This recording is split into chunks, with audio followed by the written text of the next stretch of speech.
Olá! Hoje eu vou falar sobre sintomas de ansiedade que não parecem ansiedade, mas pode ser.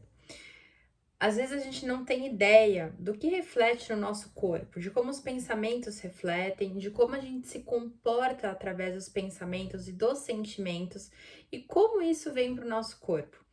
Muitas situações que acontecem que são ansiedade, a gente nem imagina que seja. Antes de continuar o vídeo, quero pedir para você contribuir aqui com o nosso canal, se inscrever, ativar o sininho para você poder receber todos os vídeos do nosso canal, do Julia Fintner Psicóloga, para você ficar por dentro de tudo o que está acontecendo dentro desse portal da saúde mental, principalmente nosso tema que a gente traz aqui, que é a ansiedade. Agradeço muito, é por causa da sua participação que a gente consegue manter essa força de compartilhar todos esses conteúdos muito interessantes com vocês. Mas vamos lá. Vamos tentar pensar o que é a ansiedade e como que ela funciona. Se a gente for pensar no cerne da ansiedade, no cerne do medo, no central do medo, a gente está falando sobre uma situação onde a gente responde quando a gente se sente ameaçado, de uma situação onde o humano é colocado como ameaça ou se sente ameaçado, sem conseguir sair dali ou sem conseguir responder onde ele está, e por causa disso ele sente medo. O medo está no cerne de todos os transtornos de ansiedade. É como se a gente pudesse pensar nesse medo como uma base central para a gente poder estar ansioso. Então, o medo, que é uma preocupação daquilo com que eu não consigo me proteger, faz com que eu venha a ter ansiedade. Então, se a gente for pensar nesse comecinho, né? O que eu penso gera um estado de humor que vai gerar um comportamento. Então, se eu tenho medo de alguma coisa, mesmo que seja inconsciente, que eu não tenha acesso a isso, eu não consiga entender isso conscientemente, eu não consiga perceber que eu tenho esse medo, isso pode me gerar ansiedade. E quais são alguns sintomas da ansiedade que podem acontecer e que eu nem percebo que são sintomas de ansiedade porque eu simplesmente não conheço ou não percebo isso como ansiedade? Então, alguns sintomas são falta de ar, tontura que pode aparecer, manchas pelo corpo, sintomas de coceira, mesmo não aparentando ter algum tipo de alergia, medo de socializar com as pessoas, alguém te convida para sair e de repente você até quer ir, mas você não sente vontade. Isso pode ser um sintoma de ansiedade. Você pode estar se esquivando e fugindo, né? Se fugindo da situação ou deixando de ir, você também está aumentando a sua ansiedade. Não querer socializar, porque a ansiedade ela cansa muito. Quanto mais você pensa, mais isso vai perturbando você mentalmente, você vai desgastando a sua energia mental. Seu comportamento está focado em combater essa ansiedade e por isso vai desgastando. Então, às vezes eu posso até pensar, ter vontade de sair com aquele amigo, com aquela amiga, mas por causa da minha ansiedade eu acabo não indo. Ficar rolando o feed por horas, por exemplo, no Instagram, eu fico lá sem perceber que eu tô passando meu tempo, eu posso estar ansioso, isso pode ser um sintoma da minha ansiedade que me deixa ali preso, porque a sensação de rolar o feed, de estar fazendo alguma coisa, me dá uma sensação de prazer no meu sistema nervoso central, né? Eu tenho aquele prazer de estar fazendo alguma coisa, assim como jogar videogame também. Eu mexo com o meu sistema límbico, meu sistema também de prazer, meu sistema nervoso central, que mexe com o meu sistema de prazer, de recompensa. Então eu entendo que de alguma forma eu tô fazendo alguma coisa. E às vezes isso deixa a gente até mais ansioso, porque você já tá com ansiedade, tá ali rolando o seu feed de notícias, você começa a ver um monte de coisas, de amigos super felizes, de coisas que estão acontecendo na vida dos seus amigos, e aí você começa a perguntar por que que isso não tá acontecendo na sua vida, e aí eu continuo rolando esse feed, vendo a vida maravilhosa das pessoas no Instagram, e começo a entender que aquilo não faz parte de mim, ou que aquilo me deixa de repente mais irritado ou mais ansioso, e eu permaneço ali naquele lugar por horas, inconscientemente, sem perceber o que que eu tô fazendo. Eu tô ali simplesmente passando meu tempo, e isso pode ser sim um sintoma de ansiedade.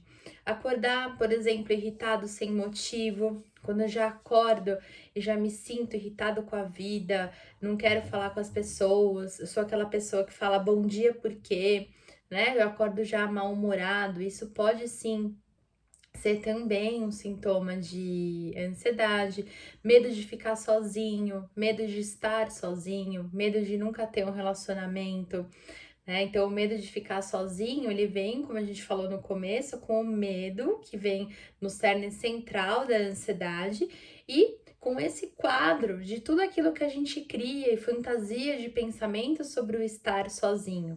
Então, o estar sozinho também pode ser um sintoma de ansiedade, um sintoma que cria principalmente seus gatilhos, né? Também isso é um papo para a gente ter uma outra hora, para um outro vídeo para a gente conversar aqui, mas é importante que a gente saiba identificar quais são os nossos gatilhos de ansiedade. O que me deixa ansioso? Será que ficar sozinho me deixa ansioso? E por quê? Isso gera um medo em mim? Que medo que eu tenho disso, né? Sobre isso. Então é importante a gente aprender a questionar e entender que sintomas que são esses de ansiedade que muitas vezes aparecem, a gente não sabe o que é. Sensibilidade à luz, por exemplo, um sentimento de visão embaçada, às vezes até com óculos, você tá ali com seu óculos, mas você fala, nossa, continua com uma visão embaçada. Isso pode ser um sintoma de estresse, um sintoma de ansiedade, né? Que pode acontecer devido a muito nervoso, a muita irritação, que gera estresse, que gera ansiedade. Então tá tudo ali naquele mesmo ciclo, né? Como eu disse no começo, o ciclo do medo, né? Acho que é importante a gente falar também, dentro desses sintomas de ansiedade, o que é esse ciclo do medo? O que é o medo, né? O medo, ele algo que a gente desenvolveu, né? É uma forma do nosso organismo reagir para nos proteger, né? Então, desde os primórdios, a gente tem medo, né? Nossos ancestrais tinham medo sobre o que eles estavam vivendo ali. E a gente aprendeu a reagir desta forma, né? Através de algo que se torna ameaçador e que se torna de uma certa forma, algo que a gente não pode se proteger, a gente sente medo, né? Medo do desconhecido, medo daquilo que eu não tenho controle, medo de coisas que eu posso colocar na minha cabeça. E esse medo, né? Eu costumo muito falar sobre isso, esses monstrinhos que nós criamos na nossa mente, ele vai aumentando toda vez que você não enfrenta ele. E o medo, por que eu tô falando muito do medo? Porque ele tá no cerne da ansiedade. Se a gente entende qual é o gatilho, qual é o medo que a gente sente sobre aquilo, a gente começa a cortar, começa a estruturar novamente como é a forma que a gente pensa. E olha que interessante poder estruturar a forma como a gente pensa para não ficar com medo e cortar o nosso comportamento ansioso. Então, é importante entender que gatilhos são esses, que medos são esses. Por quê? Muitas coisas podem estar acontecendo na sua vida que você nem imagina que seja ansiedade e que é. E o que é mais importante, quando a gente fala sobre ansiedade, a gente está falando sobre sintomas cognitivos, sobre sintomas emocionais, sobre sintomas físicos, né? Sobre sintomas comportamentais. E não é só, então, eu tô me sentindo ansioso e aí, por que me dá uma falta de ar, por exemplo, né? Como que esse pensamento do medo vem parar numa falta de ar? E isso é muito interessante. Por quê? Vamos tentar pensar nesse caminho falando através da terapia cognitiva comportamental. Como que a gente entende isso? Como é que esse medo passa a ser essa falta de ar? Então, se a gente pensa, né, sobre o próprio medo de morrer, vamos pensar nesse medo de morrer, né? Então, eu começo a ter aquele medo de morrer, e aí eu começo a me sentir mal por causa disso, ou com medo, né? Ou triste, ou sentir algum tipo de angústia. O que acontece? Quando eu tenho esse pensamento, eu mando uma ordem pro meu consciente, né? Pro meu subconsciente também, de que eu tenho medo de alguma coisa, algo é assustador, algo preciso fazer para poder me proteger. Então eu senti esse medo, mesmo que seja de algo psíquico, eu senti. Então o que acontece? Eu vou mandar para o meu corpo que eu preciso fazer o quê? O que eu falei lá no começo? Que o medo, ele é uma forma da gente se proteger das coisas. Então, o meu corpo vai entender, meu organismo, que eu preciso me proteger daquilo. Que eu preciso ou fugir ou lutar, né? Então, o que acontece? ou fugir ou esquivar daquilo também. E geralmente nos transtornos de ansiedade, quando a gente sente medo de alguma coisa, eu vou fugir e esquivar.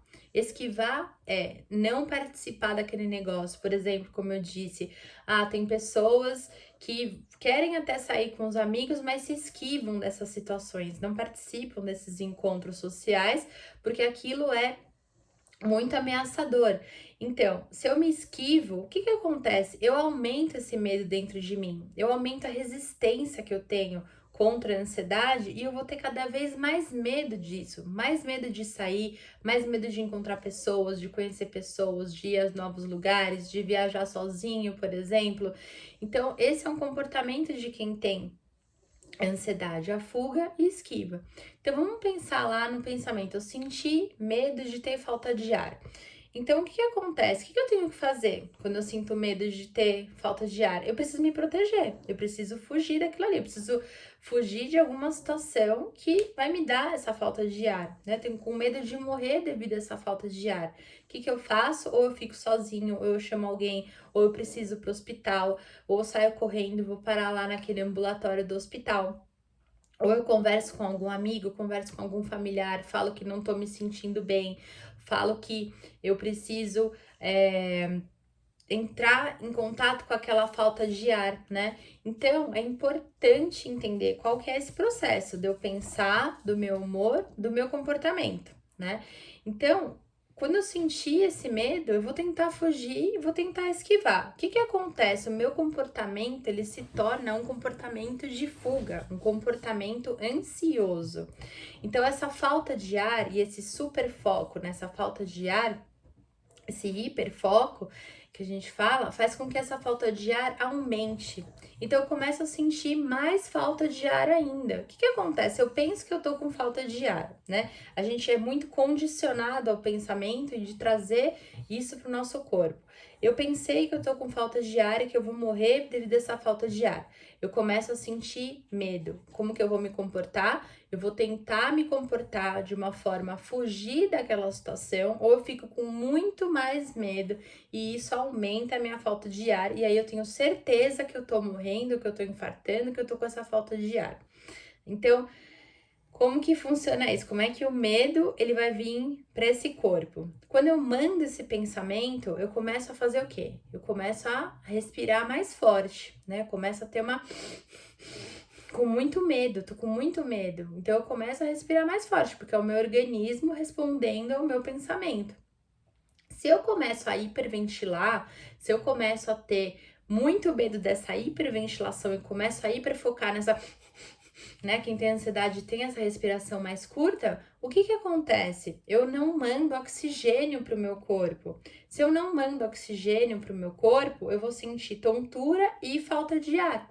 Então vamos olhar o ciclo, olha como a gente produz muito do sintoma da ansiedade e por isso que é importante a gente perceber o que a gente tem, que gatilhos que são esses, que medos que são esses, o que é a ansiedade, como que ela aparece no meu corpo, como ela transforma a minha vida. Por isso eu quis trazer hoje, assim, alguns sintomas, porque a gente tem muitos sintomas, né? Para vocês entenderem como é que funciona, coisas que a gente não imagina que é ansiedade e que são sim.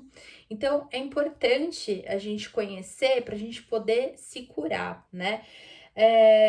Por exemplo, ficar obcecado por coisas que muitas vezes outras pessoas não estão nem aí, né? Eu fico lá pensando sobre aquilo, eu fico obcecado com aquilo, eu invento cenários na minha cabeça, eu vou lá naqueles pensamentos catastróficos e aquilo nem existe. Eu acabo sofrendo por antecipação por coisas que as pessoas passam desapercebido, né? Então, esse também é um sintoma de ansiedade. Isso acontece com muitas pessoas que não têm, muitas vezes, o entendimento que isso é ansiedade, né? Não sabe, fala assim, ué, mas ficar obcecado por alguma coisa então é um sentimento ansioso, né? Então, por que é legal a gente saber? Quanto mais a gente sabe, quanto mais autoconhecimento a gente tem, mais a gente se cura. O autoconhecimento é algo que ninguém tira da gente. Podem tirar tudo, mas o autoconhecimento, o nosso conhecimento sobre a gente, como a gente funciona, isso é precioso. Isso é a coisa mais importante que a gente tem, porque ninguém vai tirar o que você sabe sobre você, ninguém vai tirar como é que você lida com a sua ansiedade, ninguém pode desfazer o seu entendimento de como a sua mente funciona e de como isso reverbera dentro de você. Por isso que é muito forte, é muito precioso, né? Então, por exemplo, eu fico lá obcecado por coisas que muitas pessoas nem que passam desapercebido. E aquele pensamento fica na minha mente, catastrófico, e eu crio um monte de cenário, e eu crio o que eu chamo de pensamento em cascata, né? Que a gente pensa uma coisa, pensa outra, vai pensando, e aí esse pensamento em cascata vai deixando a gente mais ansioso, mais nervoso, e aí, né, faz aquela salada mista de pensamentos e quando eu vejo, eu tô ali super ansioso. Eu tô num estado que eu não tô conseguindo nem falar de tão ansioso que eu tô e eu acredito naquilo, né? Então, isso também é um sintoma de ansiedade. E olha que interessante a gente parar para pensar sobre o estar obcecado por coisas que ninguém está obcecado. Por quê? São os pensamentos catastróficos, são os pensamentos negativos, automáticos da ansiedade, que funcionam como? São pensamentos que a gente não tem controle e que atacam nossa mente, atacam porque a gente tem muitos pensamentos por dia e eles atacam de forma negativa e a gente dá atenção a isso, né? Eu costumo falar que se a gente pode desconstruir, a gente também pode construir. Se a gente consegue pensar negativamente sobre uma situação, por que não pensar positivamente? E não é a positividade tóxica, não é pensar que vai ficar tudo bem, porque às vezes as coisas são muito doloridas, a gente tem que passar por aquilo, tem que passar por aquela dor para a gente poder ressignificar. Mas é conseguir olhar a vida de uma forma mais leve. Quando eu tenho pensamentos negativos em relação a alguma situação, é eu parar para pensar se isso é realmente verdade, se isso é tão dolorido e se for dolorido, eu sofrer por aquilo sim e tentar de alguma forma conviver naquele momento com aquele caos, com aquela dor. Mas principalmente se não for tão dolorido dessa forma, entender por que que eu tô levando isso de uma forma dolorida, por que que eu tenho que chegar lá no, né, o último ali, no último degrau da dor para poder aprender a ressignificar ou sair desse buraco. Então, olha que legal olhar para isso, entender como eu fico obcecado por coisas que as pessoas não ficam, como isso pode ser um sintoma de ansiedade. Olha que interessante, né? Então, o que eu quero trazer para vocês é que existem muitos sintomas de ansiedade, muitos. Hoje eu tô falando sobre alguns e que a gente não conhece, né? A gente não tem acesso, muitas vezes não tem informação, às vezes a gente não sabe mesmo. Talvez não tenham muitas pessoas que falam sobre isso de uma forma clara, de uma forma que dá para entender que isso é ansiedade. Às vezes isso tá acontecendo com você, você fala: "Nossa, o que que tá acontecendo comigo? O que eu tô sentindo?" Ninguém consegue explicar o que eu sinto. Eu tento conversar com as pessoas e aí já me passam para um lugar de não escuta, de não entendimento, né? Então é isso que eu quero trazer para vocês aqui. Esse é o objetivo com esses vídeos e poder trazer cada vez mais autoconhecimento, porque, como eu disse, isso ninguém tira da gente. Então, quero agradecer pela sua visualização do vídeo. Se você achou que fez sentido para você, que pode fazer sentido para alguma outra pessoa que não entende ou que está passando por um momento difícil, que precisa ter acesso a um conteúdo que possa ser interessante para ela, compartilhe esse vídeo, já se inscreve aqui novamente aqui no canal para você poder ter acesso e mais uma vez agradeço a sua participação e nos vemos no próximo vídeo. Até mais!